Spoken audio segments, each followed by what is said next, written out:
Kura-kura Ambon adalah salah satu jenis dari box turtle, tepatnya Asian box turtle yang hidup di Indonesia.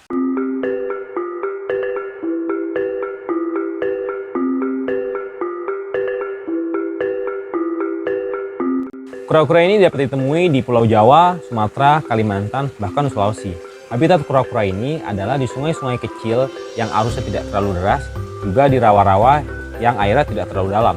Secara garis besar, ada 3 jenis kura-kura Ambon yang berbeda. Pertama adalah kura-kura Ambon Jawa, kedua kura-kura Ambon Kamaroma dari Sumatera dan Kalimantan, dan yang ketiga adalah kura-kura Ambon dari Sulawesi. Uniknya, kura-kura Ambon dari Sulawesi mempunyai tempurung yang berbeda dari 2 jenis kura-kura Ambon lainnya.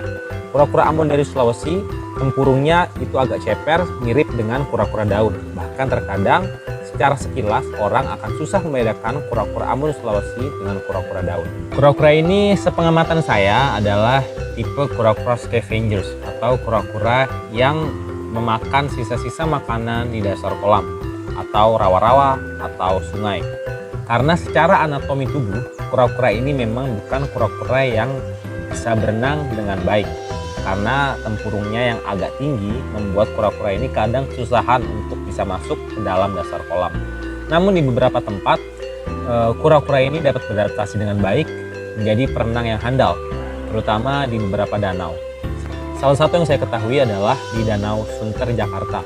Di Danau Sunter banyak kura-kura Ambon yang ditemukan dapat berenang di air yang agak dalam.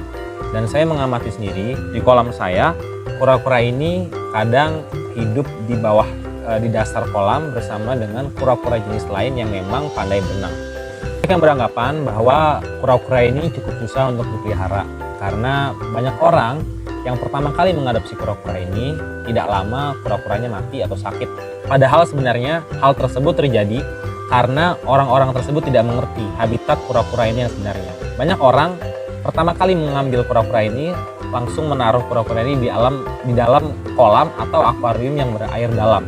Hal tersebut dapat menyebabkan kura-kura ini menjadi stres. Keunikan yang kedua adalah kura-kura ini dapat memasukkan seluruh tubuh dan kepalanya ke dalam tempurung.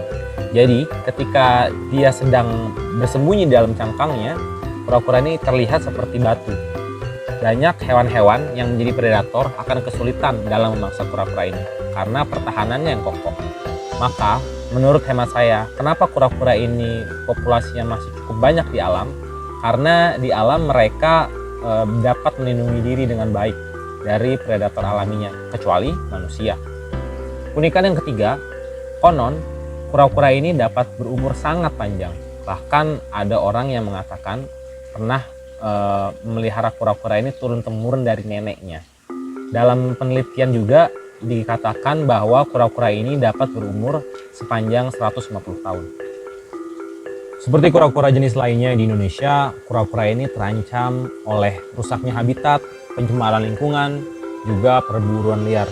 Namun kura-kura ini saya kira ancaman terbesarnya adalah dari perburuan untuk dipelihara oleh penghobi kura-kura.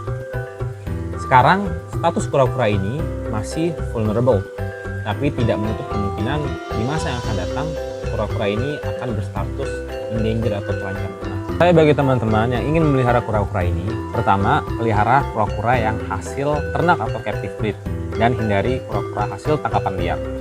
Kedua, pelajari dengan benar-benar habitat asli kura-kura ini. Jadi ketika teman-teman ingin memelihara suatu hewan, teman-teman sudah tahu bagaimana cara pemeliharaan hewan tersebut. Jangan pernah bertoleransi dengan orang-orang yang mengambil kura-kura ini untuk dikonsumsi. Karena kita masih punya banyak makanan layak selain kura-kura, apalagi kura-kura jenis Ambon yang keberadaannya makin lama makin terancam.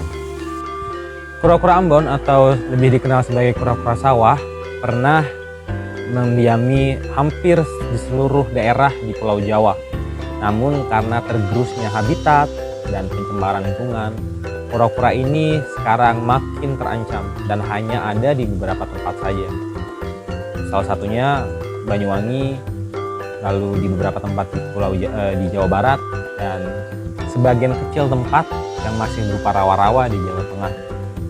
Maka dari itu, tugas kita lah untuk menjaga kelangsungan hidup kura-kura ini. Saya berharap suatu saat anak cucu kita masih bisa melihat kura-kura ini di alam liar. Saya Normafi, salam lestari.